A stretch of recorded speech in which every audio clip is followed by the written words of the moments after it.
นะ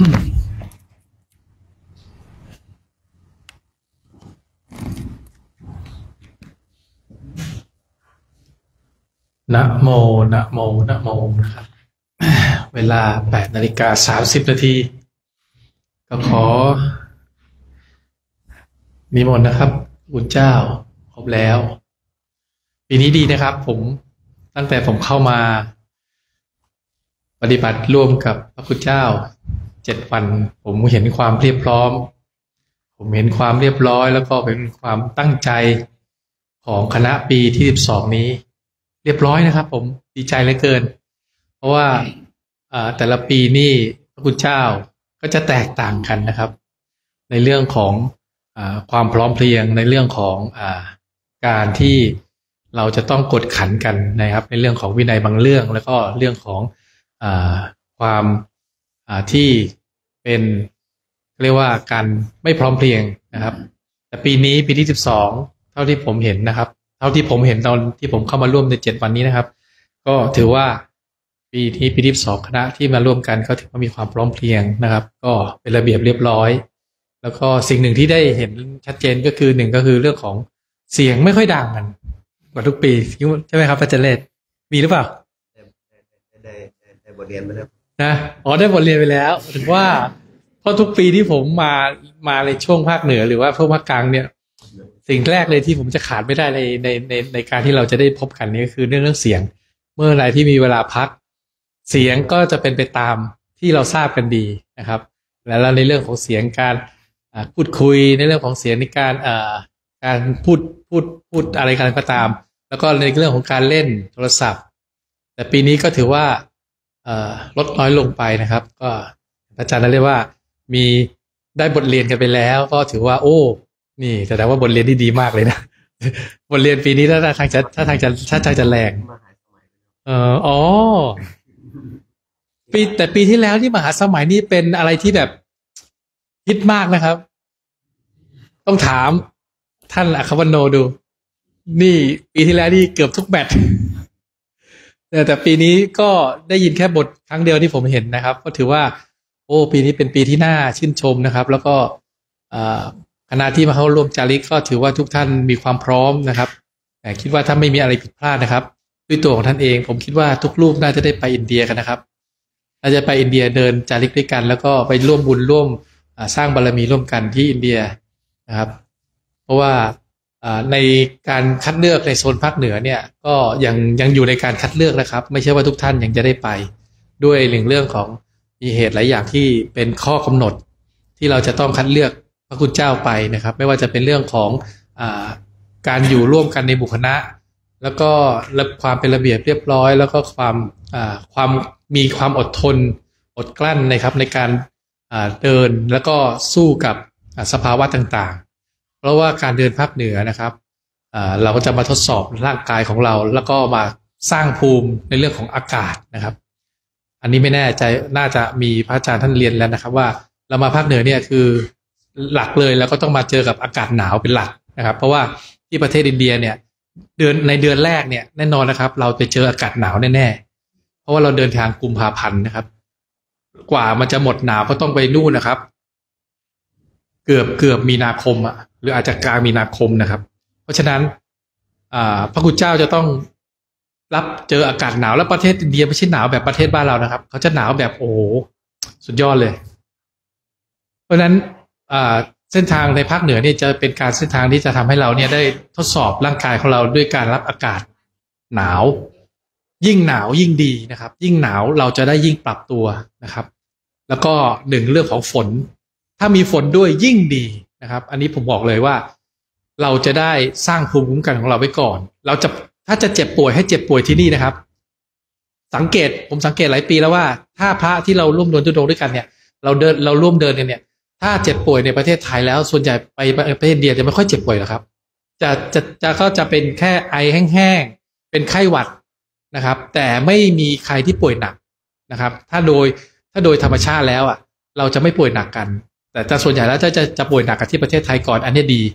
นะครับถ้าใครอยากป่วยรีบป่วยนะครับอย่าไปป่วยอินเดียเพราะอินเดียนี่ป่วยแล้วมันจะเจอปัญหาหลายอย่างก็คือหนึ่งเรื่องยารักษา เพราะยารักษาบางตัวที่เราเอาไปจากประเทศไทยมันอาจจะไม่ตรงกับโรคที่เราเป็นที่ประเทศอินเดียเราก็ต้องใช้ยาที่ประเทศอินเดียซึ่งมันก็จะต้องหาซื้อนะครับแต่นั้นไม่ใช่ปัญหาเพียงแต่ว่าถ้าทานแล้วรักษาหายมันดีแต่ถ้ารักษาไม่หายเนี่ยมันก็จะเลื้อรังไปอีกในอนาคตของตัวท่านเองเพราะนั้นไม่ว่าจะเป็นอาการบาดเจ็บในการที่ว่าขาจะแตกเท้าจะพองหรือว่าจะเป็นไข้ได้ป่วยเนี่ยถ้าเป็นไปได้เนี่ยเราจะสร้างภูมิคุ้มกันที่นี่นะครับในภาคเหนือเนี่ยพระเดชพระคุณหลวงพ่อก็ให้เราในเรื่องของการเจออากาศหนาวกับฝนนะครับแล้วก็ขึ้นเขาอย่างเงี้ยครับในวันนี้พรุ่งนี้2 วันนี้เราจะขึ้นเขาหนักๆพรุ่งนี้วันนี้แหละครับจะเป็นบททดสอบอีก1 บทที่ถ้าท่านใดยังไม่เคยขึ้นเขาเนี่ยวันนี้นะครับของจริงนะครับขึ้นเขานางแก้วแล้วก็ไปที่เขาแจเพราะปีรุ่น5ผมก็เดินเส้นนี้เป็นครั้งแรกเลยสุดยอดครับบอกเลยนะครับเป็นอะไรที่แบบโหดมากๆนะครับก่อนที่จะถึงเวียงป่าเป้าเนี่ยผมเกือบยกย่ามโยนเลย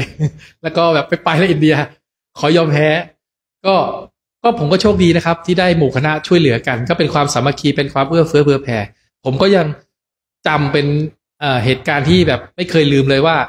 มีพระอาจารย์นิติพัฒน์เนี่ยในกลุ่มผมเนี่ยช่วยแบกย่ามผมบอกอาจารย์ไม่ไหวแล้วผมไม่ไหวแล้วผมขอนั่งตรงนี้แล้วผมไม่ไปแล้วเดี๋ยวค่อยเอารถมารับผมแล้วกันอาจารย์ยังไม่ยอมให้ผมไปผมไม่นั่งครับเอาหยิบย่ามผมไปแบกเนี่ยผมก็เอาของมาเต็มสัมภาระผมเหมือนกันเนี่ยแต่พอผมเข้ามาแล้วมีคำพูดอยู่คำหนึ่งก็คือว่า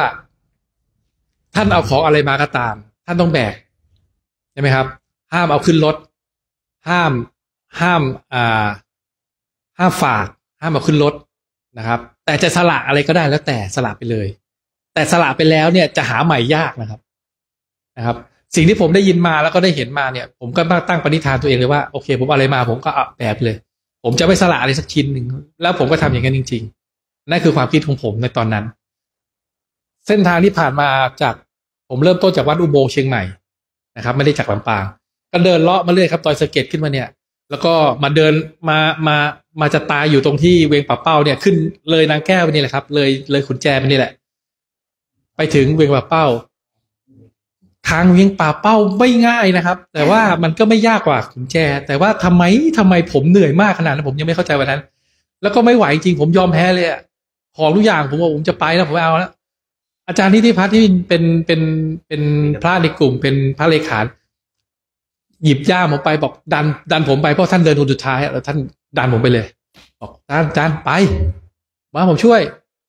นั่นแหละครับเป็นสิ่งหนึ่งที่ผมได้รับความเมตตาจากเพื่อนสาธมิกผมก็เข้าใจแล้วว่าโอ้เรามาเนี่ยเราได้อะไรบ้างเราเพิ่งจะรู้ละไอการเดินเราก็ได้เรียนไปเรื่อยๆในทางที่พระอาจารย์โชคสอนพระอาจารย์หลวงพ่อสอนได้ค่อยๆเรียนรู้ค่อยๆได้ซึมซับกันไปนะครับจนผมเดินผ่านไปที่อินเดียจนผ่านไปที่วัดดอยเรียบร้อยแล้วผมน้ำตาไหลเลยครับก่อนที่จะถึงวัดดอยเนี่ยน้ำตาผมไหลเลยทางจะถึงวัดดอยพอไปถึงวัดดอยเสร็จแล้วผมก็ไม่อยากเชื่อตัวเองว่าผมทำได้นะครับเพราะว่าผมก็ไม่เคยลำบากขนาดนี้มาก่อนในชีวิตในการเดินแบบนี้นะครับสู้ทำเป็นฆราวาสไปทำงานเป็นคนหาเช้ากินค่ำยังไงลำบากแค่ไหนก็ยังไม่เหนื่อยแบบนี้นะโอ้โหแบบสุดๆเลยก็ยอมรับว่านั่นคือประสบการณ์หนึ่งที่ผมได้รับมาแล้วก็หลังจากที่ผมเดินขึ้นวัดดอยเสร็จผมก็ปฏิญาณตัวเองเลยว่าผมจะกลับมาช่วยงานหลวงพ่อไม่ว่าในฐานะไหนก็ตามไม่ว่าจะเป็นเรื่องอะไรก็ตามที่ผมสามารถทำได้ผมจะกลับมาช่วยงานหลวงพ่อเท่าที่ผมจะสามารถทำได้แล้วก็ผมก็ทำอย่างที่ผมทำได้จนถึงทุกวันนี้นะครับอันนี้เป็นสิ่งหนึ่งที่เล่าสู่กันฟังว่าผมก็ไม่ได้เก่งกว่าใครผมก็เป็นมนุษย์คนหนึ่งเหมือนกันแล้วก็เป็นพระที่มีทั้งอารมณ์ทุกอย่างเหมือนกันเลยครับแต่ว่าเราทั้งหลายได้เข้ามาร่วมฝึกในโครงการจริกธรรมเหมือนกันนะครับเพียงแต่ว่าผมได้เข้ามาในรุ่น5รุ่นก่อนท่านบางรูปบางท่านที่อยู่ในเนี้ยอาจจะเป็นรุ่นพี่ผมด้วยแต่ว่าท่านก็ยังเข้ามาร่วมฝึกร่วมฝึกกันแต่ผมเองก็อยากร่วมฝึกกับพวกท่านเพียงแต่ว่าในเมื่อผมอยู่ในสถานะเป็นพระราชเจ้าที่แล้วก็มีความสามารถในการที่จะทำงานให้หลวงพ่อได้แล้วผมก็เลยมีโอกาสที่จะไปร่วมฝึกแบบพวกท่านน้อยมากลงไปเรื่อยๆแต่การทำงานในเจ้าหน้าที่ผมได้ฝึกอะไรมากกว่าการเป็นการเข้าร่วมโครงการจาริกด้วยนะครับเพราะการเป็นเจ้าหน้าที่นะครับผมจะต้องเจอภาษามากมายผมจะต้องเจอกับอารมณ์ต่างๆมากมายทั้งพระเจ้าหน้าที่ทั้งผู้คนทั้งงานต่างๆที่ถาโถมเข้ามาที่ผมจะต้องรับผิดชอบแล้วก็ทำให้มันลุล่วงไปได้ให้แก่ คณะจาริกให้สำเร็จได้นะครับ อันนี้ผมก็ได้ศึกษาผมก็ได้เรียนรู้ในการที่จะรับอารมณ์ทำให้ตัวเองสามารถเรียนรู้ในสิ่งที่เรียกว่าเราจะรับรู้อารมณ์ตรงนั้นได้ยังไงเราจะแก้ไขปัญหาดังนั้นเกิดขึ้นได้ยังไงสติครับผมสร้างสติด้วยการฝึกกับโครงการจริกธรรมแล้วผมก็ได้เรียนรู้อะไรหลายๆอย่างแล้วก็นำมาพัฒนาตัวเองจนผมเป็นอยู่ได้ทุกวันนี้สิ่งที่ผมพูดได้เพราะว่าผมไม่รู้ตัวหรอกครับมีแต่คนรอบข้างที่จะมาบอกผมว่าผมเปลี่ยนไปยังไงผมเป็นอย่างนี้ผมเป็นอย่างนั้นมีทั้งคณะพระคุณเจ้ามีทั้งญาติโยมมาคอยบอกผมถึงรู้ตัวว่าอ๋อสิ่งที่เปลี่ยนไปหลายอย่างในตัวผมเนี่ยมันเปลี่ยนอะไรไปบ้างผมก็เลยต้องมาพัฒนาด้วยตัวเองทุกๆปีที่ยังมีโอกาสนะครับแต่ไม่ได้มาเข้าร่วมโครงการแต่ว่ามาเป็นเจ้าหน้าที่ก็ยังดีนะแต่ตอนนี้ภาคเหนือผมก็ได้มาปฏิบัติ7 วันนะครับก็มีโอกาสแค่นี้ก็ยังดีสำหรับผมแล้วครับนะครับก็ขออนุโมทนากับทุกรูปนะครับผมวันนี้ขอให้ทุกท่านผ่านบททดสอบให้ได้นะครับใครยังไม่เคยเดินเดี๋ยวก็จะได้ทราบนะครับต่อไปสวดมนต์นะครับ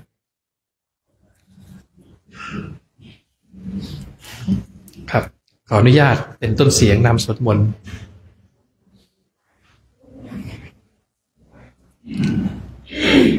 พร้อมแล้วกรา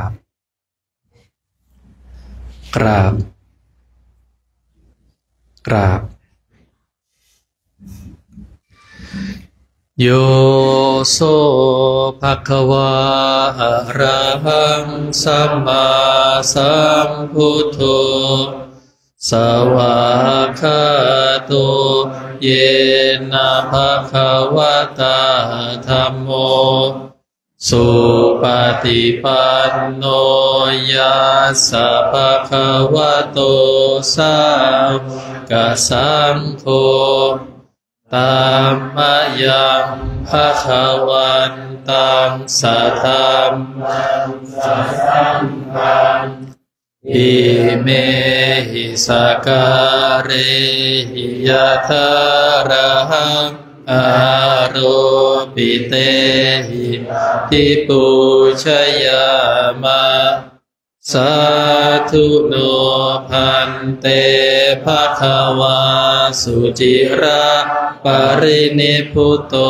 ปิปัจฉิมาชนะตา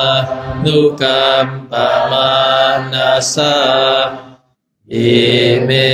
สการะทุกขตาปันนาการะภูเตปฏิคันหาตุอัมหากังทีคารตังหิตายสุขายาอะระหังสัมมาสัมพุทโธภควาพุทธังภควันอภิวาเทมิสวากขาโตภควตาธัมโมธัมมังนัมมัสสามิสุปฏิปันโนภควโตสาวกสังโฆสังฆังนะมามิหันธรรมยังพุทธัสสะภควโตบุพพาคณมการังกะโรมะเสนะโมตัสสะภะคะวะโต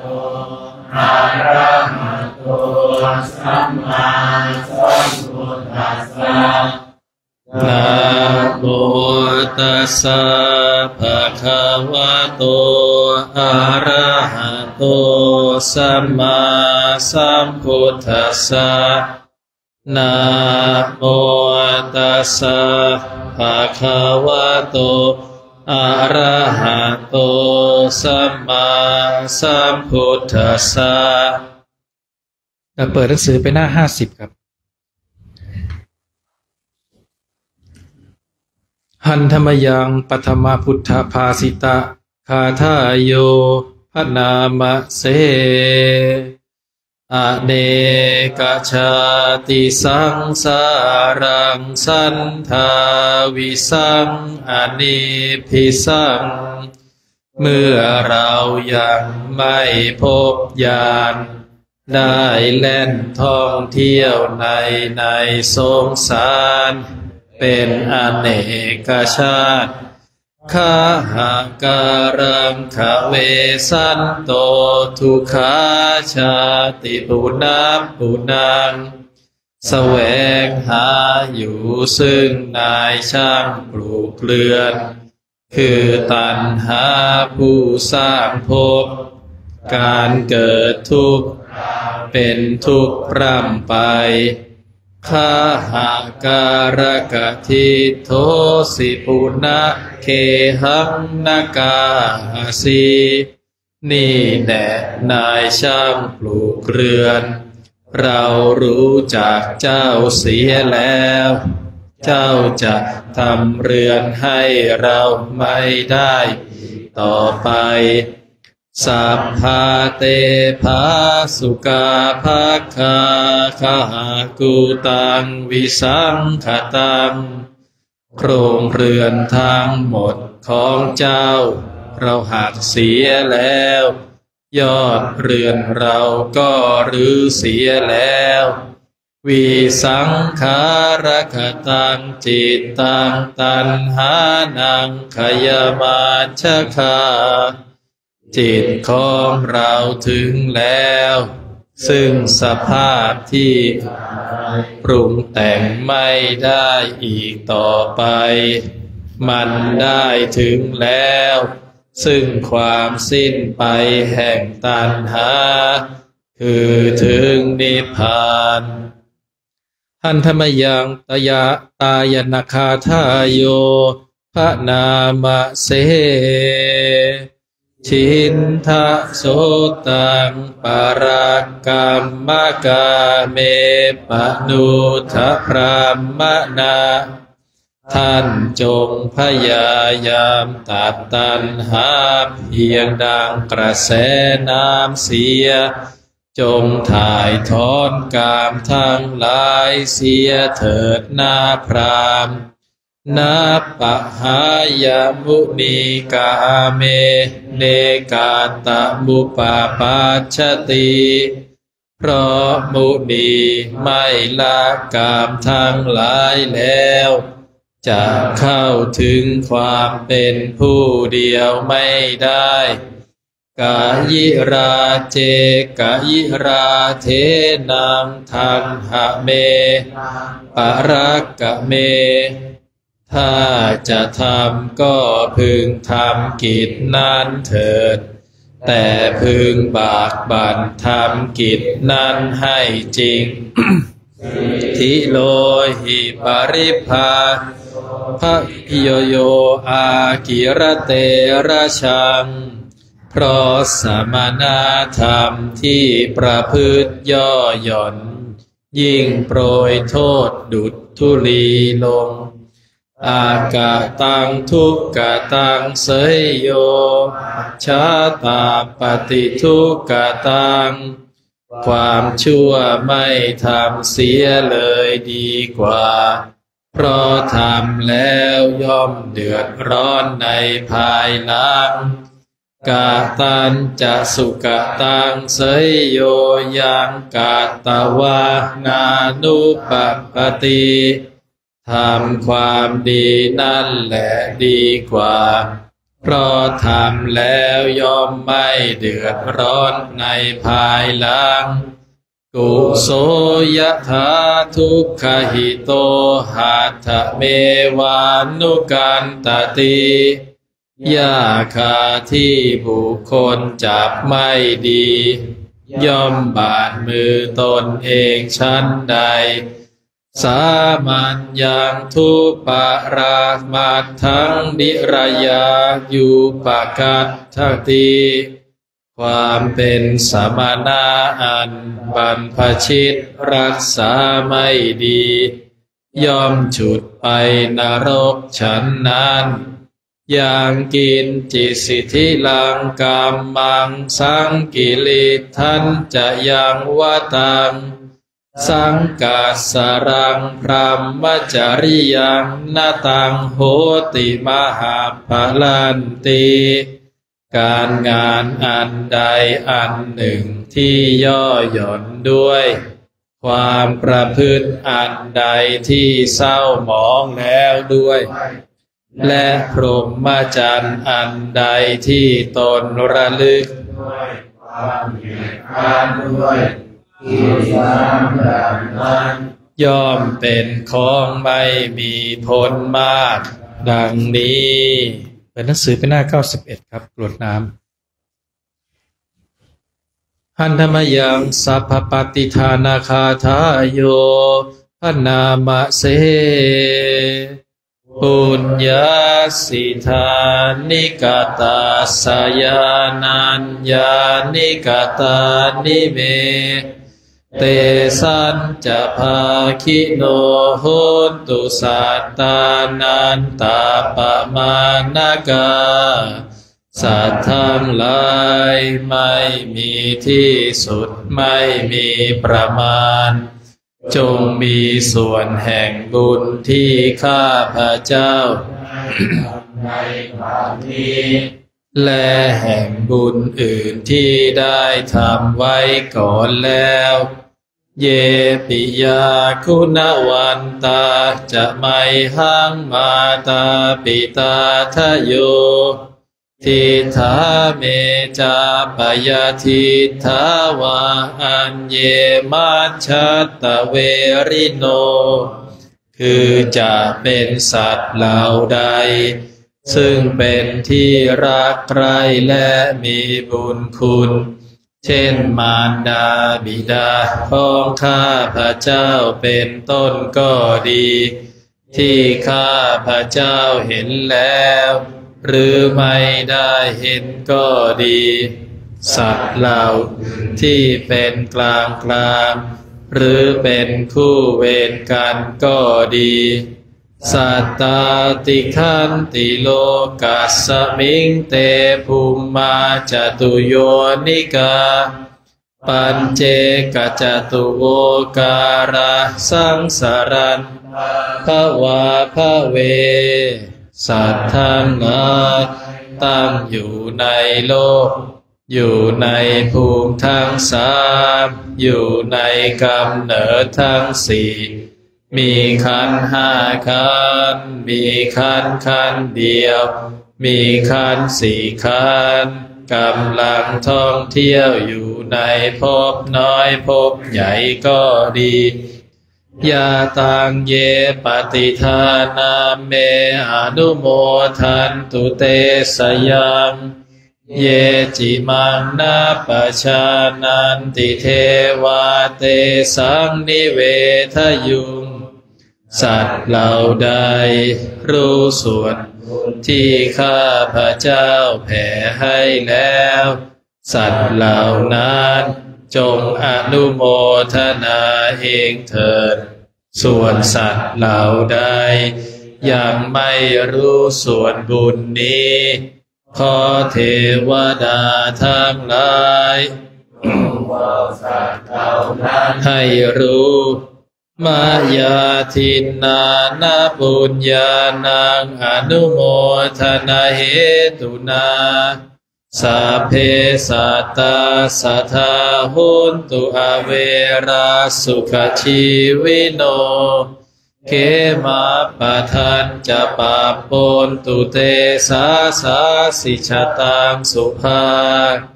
เพราะเหตุที่ได้อนุโมส่วนนาส่วนที่ข้าพระเจ้าแผ่ให้แล้วสัตว์ทั้งหลายทั้งปวงจงเป็นผู้ไม่มีเวรอยู่เป็นสุขทุกเมื่อจนถึงหมดอันเกษมกล่าวคือพระนิพพานความปรารถนาที่ดีงามของสัตว์เหล่านั้นจงสำเร็จเถิดกราบพร้อมกันครับ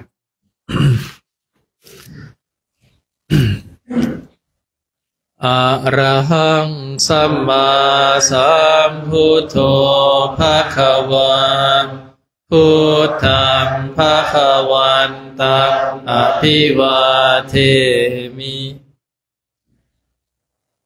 สวากขาโตภะคะวะตาธัมโม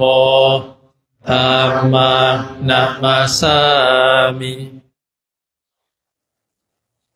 สุปฏิปันโนภะคะวะโตสาวกสังโฆสังฆังนะมา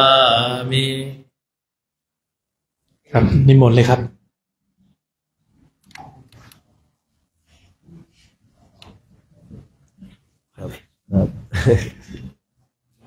เดี๋ยว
มันตั้งแถวรอเลย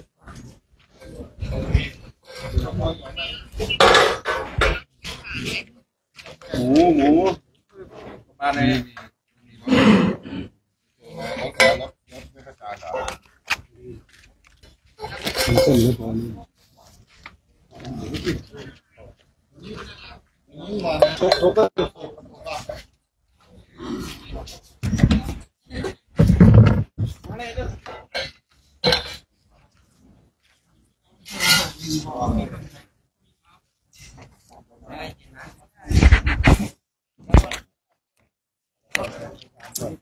หมอแล้วเนี่ย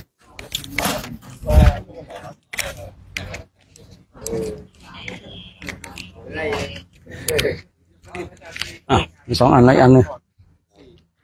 ยังไม่มา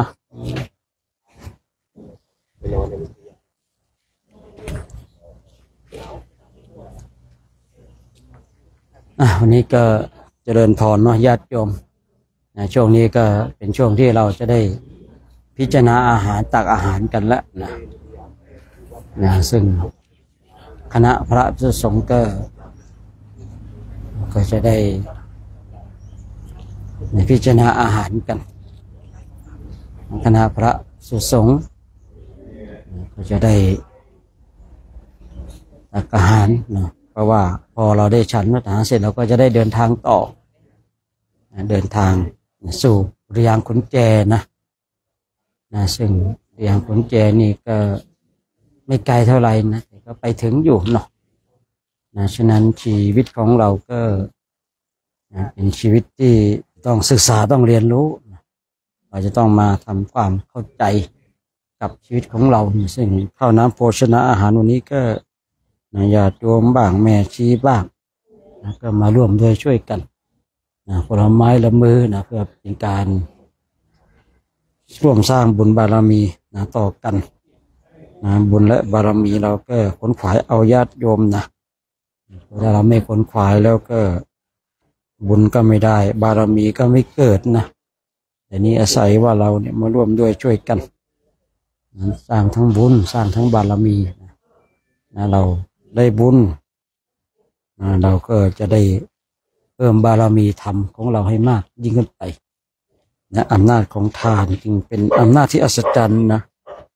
เป็นอำนาจที่เราจะต้องมาขนขวายกันมีโอกาสให้ทานเราก็ให้ไปมีโอกาสรักษาศีลเกินรักษาไปมีโอกาสเจริญจิตตะภาวนาเราก็ทำไปตามกำลังและความสามารถของเราเท่าที่จะทำได้เนาะ ทานก็ดีศีลก็ดีภาวนาก็ดีเป็นสิ่งที่เราขวนขวายเนาะเพราะว่าสิ่งเหล่านี้ไม่มีใครทำให้เราได้เนาะเราต้องทำด้วยตัวของเราเองนะเราต้องทำด้วยตัวของเราเองนะคือเราจะไปขอให้คนนั้นทำแทนเราก็ไม่ได้เนาะทานเนี่ยพอที่จะฝากคนนั้นคนนี้ไปทำได้ศีลเนี่ยฝากคนอื่นไม่ได้ภาวนานี่ฝากคนอื่นไม่ได้นะศีลนี่ฝากคนอื่นไม่ได้นะภาวนาก็ฝากคนอื่นไปทำไม่ได้เนาะแต่ว่า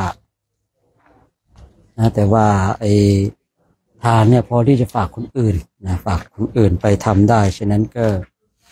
ญาติโยมทุกคนเนาะมาร่วมกันสร้างคุณงามความดีเนาะสร้างเหตุสร้างปัจจัยกันในช่วงภาคเช้าของวันนี้นะเช้าวันนี้ก็มาร่วมอนุโมทนานะสาธุการในจิตอันประกอบไปด้วยบุญด้วยกุศลนะของเราท่านทั้งหลายที่ได้มาขนขวายถ้าเราไม่มาอนุโมทนาบุญเราก็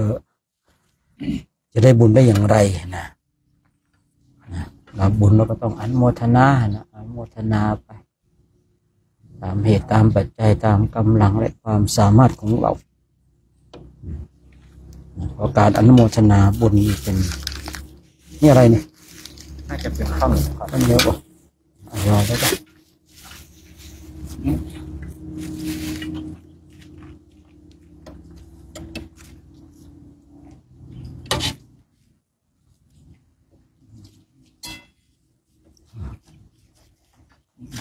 เราก็ต้องขนขวายกันขนขวายที่จิตในชอบประกอบในธรรมกันญาติโยมนะทุกคนทุกท่านนะทุกคนทุกท่านบุญก็พึงกระทำนะบารมีก็จะเกิดขึ้นกับเรานะถ้าเราไม่สร้างบุญไม่สร้างบารมีเราก็เป็นผู้ที่ไม่มีบุญและบารมีนะเราเป็นผู้ขนขวายนะในบุญและบารมีเราก็ต้องทำไปตามกำลังของเรานะทำมากทำน้อยก็ว่ากันไปตามกำลังของเราเองเนาะบัวลี่นะบัวลี่ไม่ใช่บัวลี่นะสมเป็นอย่างลูกนะนี่ครับตัวครับสว่างญาติโยมก็ร่วมโมทนาบุญกันนี่นะตอนนี้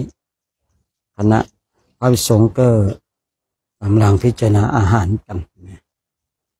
ญาติโยมทุกคนทุกท่านก็ร่วมอนุโมทนาบุญกันนะบุญที่เกิดจากการอนุโมทนาบุญคนขวายเอาญาติโยมเนาะทุกคนทุกท่านนะตอนนี้ก็เห็นภาพพระท่านตักอาหารพิจารณาอาหารกัน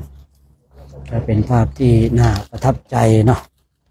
ภาพที่น่าประทับใจเราไม่มีโอกาส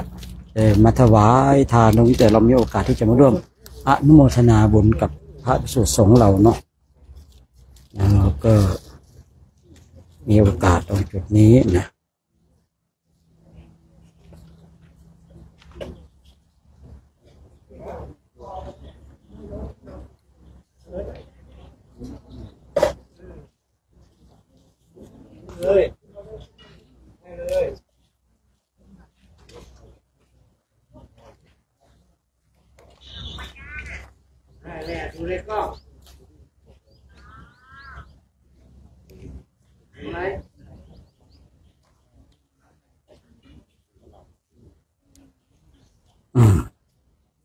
อนุโมทนาญาติโยมทุกคนทุกท่านเนาะเดี๋ยวก็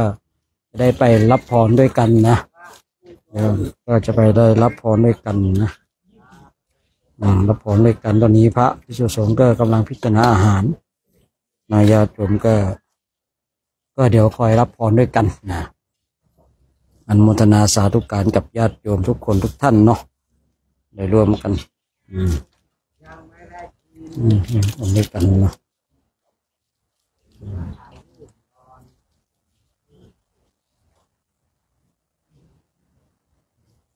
แต่ญาติโยมก็ไปรับพรด้วยกันนะญาติโยมก็จะไปรับพรด้วยกันที่ในศาลาเนาะนะเพราะว่าญาติโยมบางคนไม่ใช่มาถามว่ารับพรได้ไหมก็รับพรได้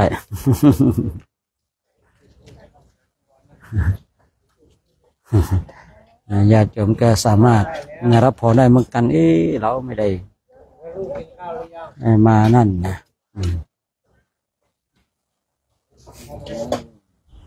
พัฒนาญาติโยมทุกคนทุกท่านทั้ง2 ช่องทางเนาะ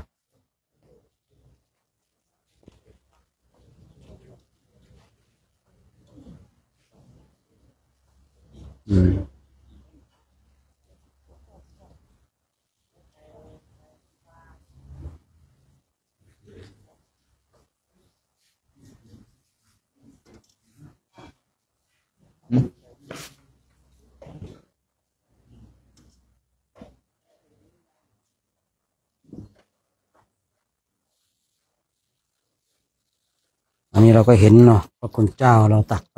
อาหารกันญาติโยมร่วมอนุโมทนาบุญกันเด้อร่วมอนุโมทนาบุญกุศลกันนะวันนี้คุณเจ้าเราก็โดดมีอาหารการขบฉันหลายอย่างนะหลายอย่างเลยแม้ว่าเราอยู่ในกลางป่ากลางเขาเราก็ยังได้นั่นอยู่เนาะไปด้านในเลยหลวงพ่อจะคุยกันมาจิตไมหลวงพ่ออย่าให้ตัวนี้ตัวนี้มันไม่เหลืองแสงแต่มันติดแล้วจะแล้วครับ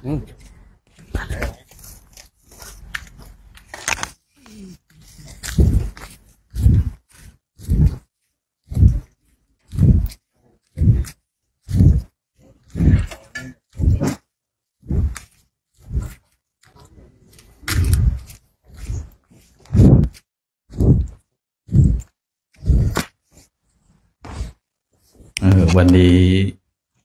เทวดาก็ได้ใส่บาตรเนาะไม่ได้ออกไปรับบิณฑบาตกันก็โอเคเนาะวันนี้ฝนก็คุณเจ้ามันจะได้เข้าอะไรนะเข้าวัดโดยผลคงจะได้ต้อนรับกับสู้พระคุณเจ้านะก้าเนาะ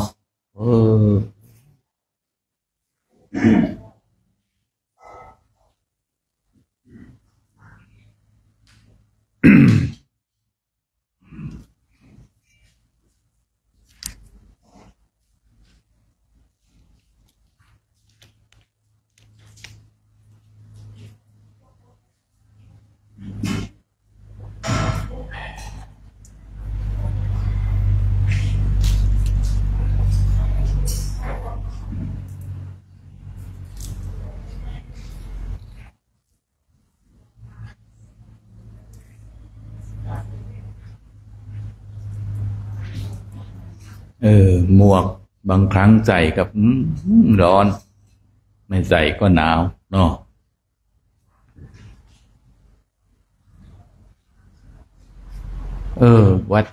วัดเนี้ยที่เท้าเดินปีไหนจำไม่ได้เท้าพองเท้ามีผมนี่นะเหรอเท้าพองใช่ไหมตรงนี้ไปหมดแล้วเนี่ยมันเจาะตรงเนี้ยแล้วสะใจป๊อปเขาถ่ายเอาไว้คนดูเป็นแสนดูเท้าเราพองนะวันเนี้ยจำได้แต่นั้นยังไม่เสร็จเนี่ยดูกันเจาะเท้า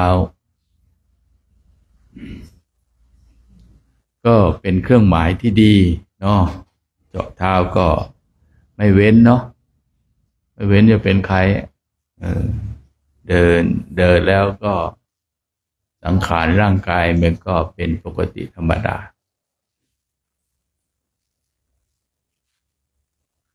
เท้านี่เดินนี่ถ้าพองนี่มันได้พองบ้างนี่ดีเหมือนกันจะได้รู้เหมือนก็ถามว่า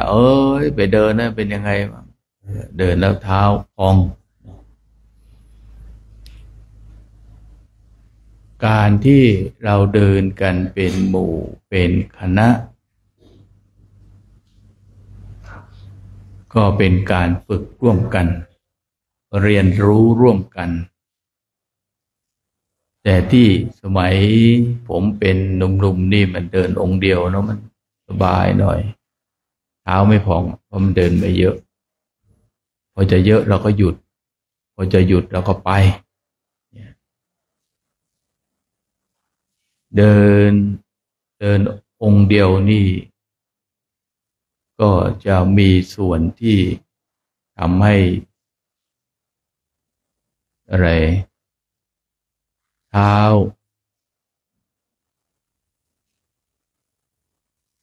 ร่างกายส่วนอื่นๆไม่ค่อยเท่าไหร่เพราะว่ามันพอเราจะดูแลได้แต่ว่าผู้ที่ไปองค์เดียวต้องมีอินทรีย์แก่กล้า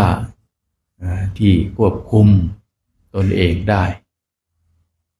เราไปเนี่ยก็ได้คนละมุมเรามาอยู่กับหมู่คณะด้วยกันหมู่ไม่ใหญ่หมู่ไม่ใหญ่ก็ดีเดินที่พักก็ง่ายขึ้นหมู่ใหญ่ที่พักก็ยากขึ้นหาที่พักอะไรก็ยากก็เป็นความโชคดีของเราเป็นความโชคดีของคณะเราสบายๆเดินกันพอดีได้ปฏิบัติธรรมกรรมฐานกันไปตลอดอันนี้เขาเรียกว่าเดินกรรมฐานโดยเฉพาะนะเดินกรรมฐานเดินจงกรมเดินอะไรกันเพื่อฝึกฝนอบรมจิตใจของเรา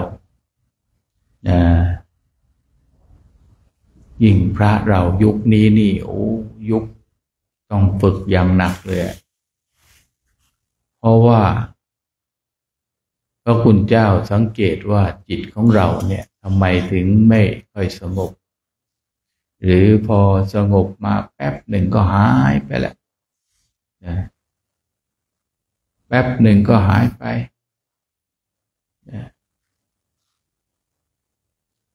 แป๊บหนึ่งก็หายไปก็มันจะไปหายไปเพราะอะไรไปถึงที่พักถึงที่พักสถานที่เป็นมงคลเนาะเป็นมงคล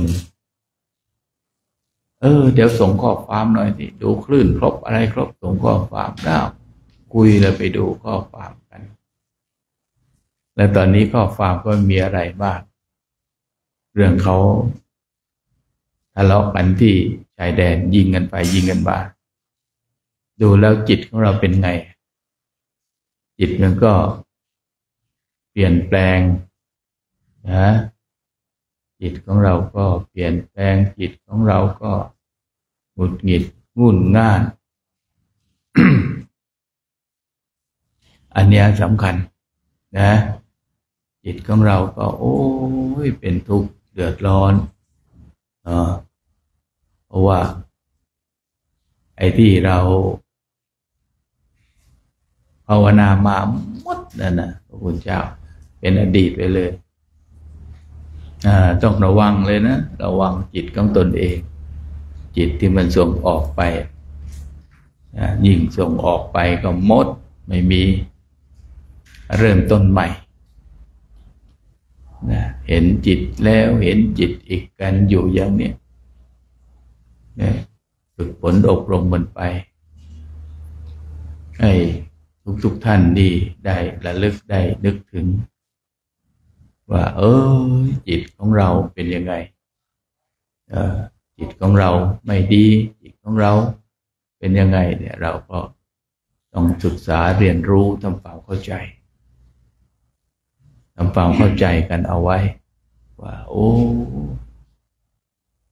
ทุกที่เนาะเรื่องของตนเองเป็นจิตของเราเองที่เป็นไปยังไงได้ผลไหมฝึกปฏิบัติอันนี้ที่เราปฏิบัตินี่ให้นึกถึงในสามัญญผลสูตรเนาะพระเจ้าอาชาติศัตรูมาถามพระพุทธเจ้าที่สวนมะม่วงของหมอชีวกกุมารพัฒน์คือถ้าแปลเป็นเราก็บอกว่าในสามัญญผลถามว่าเนี่ยถ้าผมทำบุญหรือว่าปฏิบัติกรรมฐานได้ผลปัจจุบันเลยไหมมีความสุขได้ไหม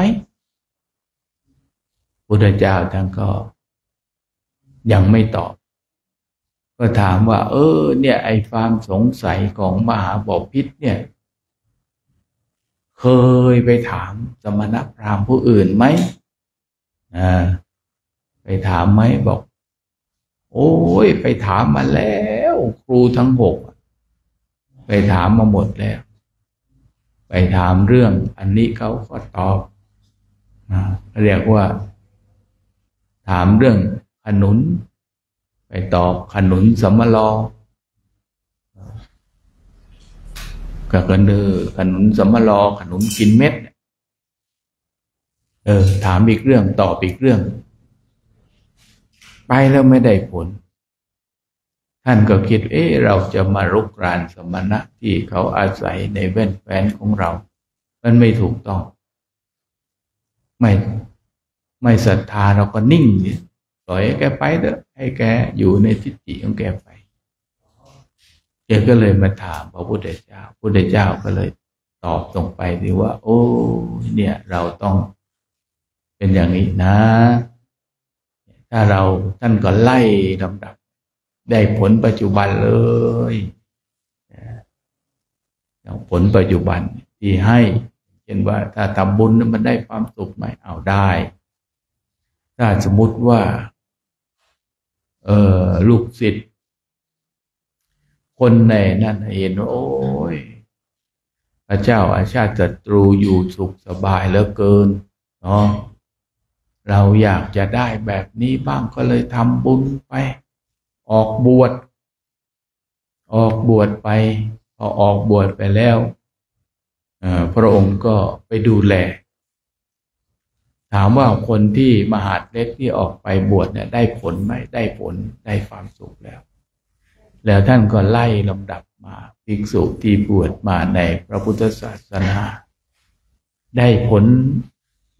ลลัพธ์ปัจจุบันทั้งที่เป็น ทั้งที่เป็นอะไรทั้งที่เป็น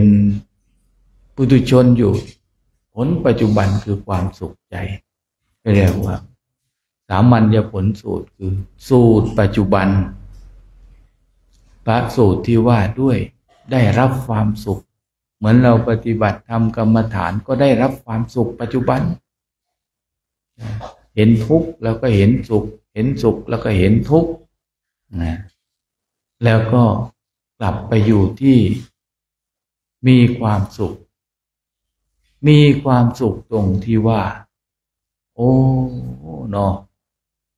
ความสุขตรงที่เห็นสงบ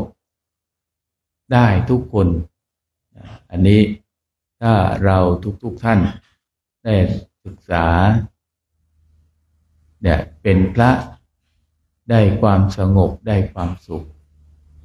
เดินไปตรงนี้ได้ความสงบความสุขในปีบุญมีเข้ามาปีไหนนะปีหกนะปีหกแล้วก็ไปพักที่นั่นแหละคุณแจใช่ป่ะอันนั้นก็เท้าพองเงินกันอีท่าไหนพองท้อถอยเนาะเจอแล้วก็ท้อถอยท้อถอย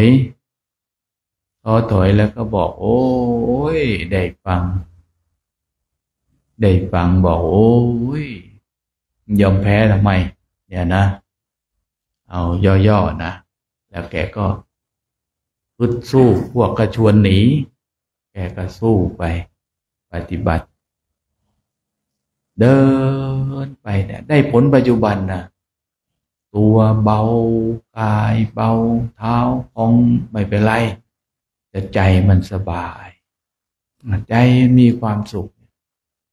นี่ก็เรียกว่าได้ผลปัจจุบันได้ผลปัจจุบันเรียกว่าบวชแล้วมีความสุข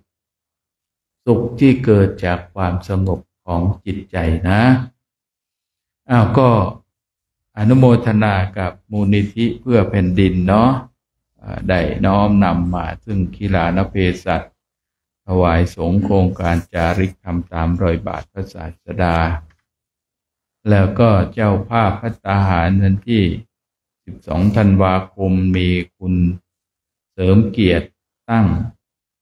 เสถียรพรและคุณจันเพ็ญรอดอยู่และคุณนพรัตน์บุญทรัพย์และคุณสถาพรอุทัยแล้วก็อาม่าเกตแก้วศรีชัยเจริญแล้วก็คุณวชิราพรศรีชัยเจริญแล้วก็คุณสุนิสาแท้ตั้งแล้วก็ในแพทย์พายุพลศรีอภัยแล้วคุณชัยอนันต์บูรณุปกรณ์จะร่วมกันถวายก็ขอให้มีความสุขความเจริญความสุขในศีลในธรรมในผลของทานที่ท่านทั้งหลายได้น้อมนำถวายในสงฆ์ในวันนี้ให้ได้ความสุขในปัจจุบันและก็ในสัมปรายภพจนถึงที่สุดแล้วด้วยอำนาจของทานบารมีตามส่งให้ท่านทั้งหลายได้เข้าถึงฝั่งของพระนิพพานด้วยเถิด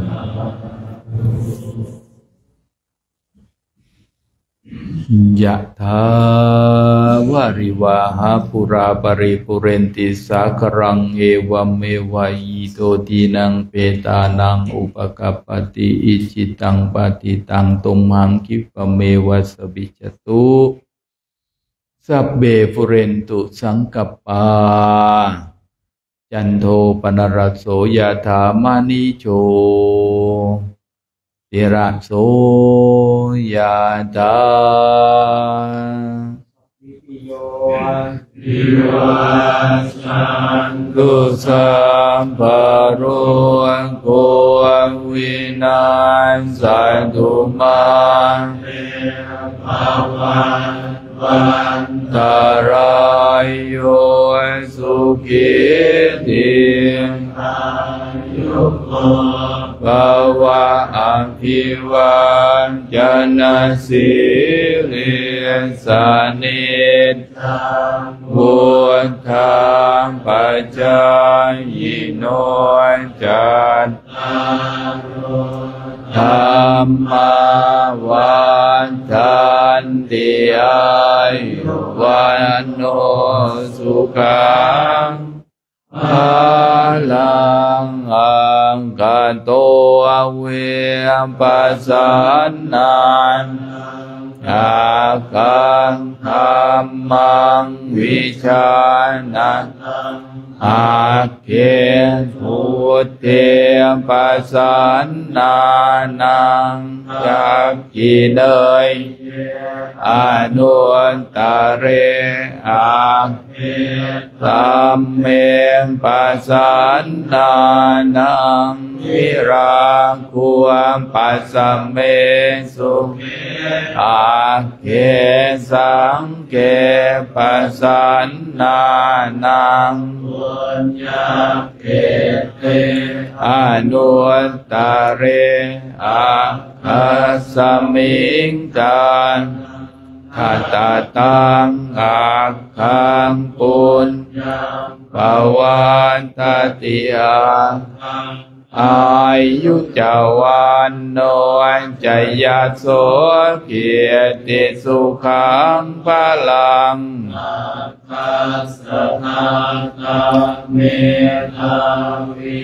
อาธรรมสัมมาหิโตเทวภูมนุสโสวาอาคา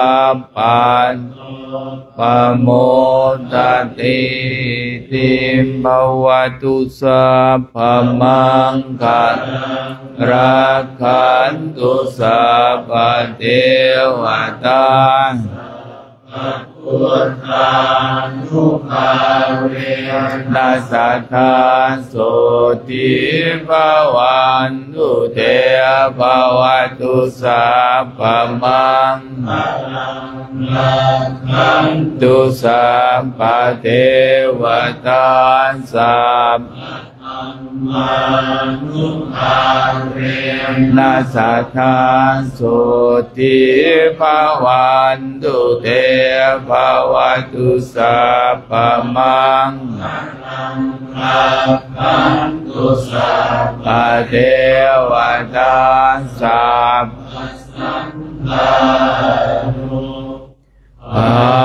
เวนัสสัทธาโสติภวันตุเตอันธรรมยังธาตุปฏิกูลปินตปะตังภานามาเส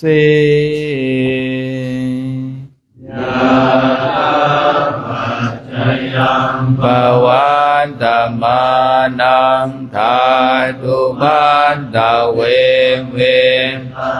ญาติทังปินดาปาตัวกะกุกะกุลจะปัวกะโลนทานตุมันตะโกนสุญโยนสัมปนายังปินตาปานอาชิคุจานิโยหิมังปุติกายปันดาวานิวิยาชิคุจานิโยชายันติสาธุสาธุนิมนต์พิจารณา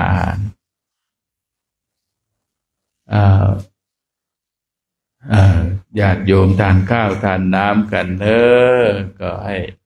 เราท่านทั้งหลายได้ทานข้าวทานน้ำตามกำลังอัตภาพเนาะให้มีความสุขความเจริญเนอะ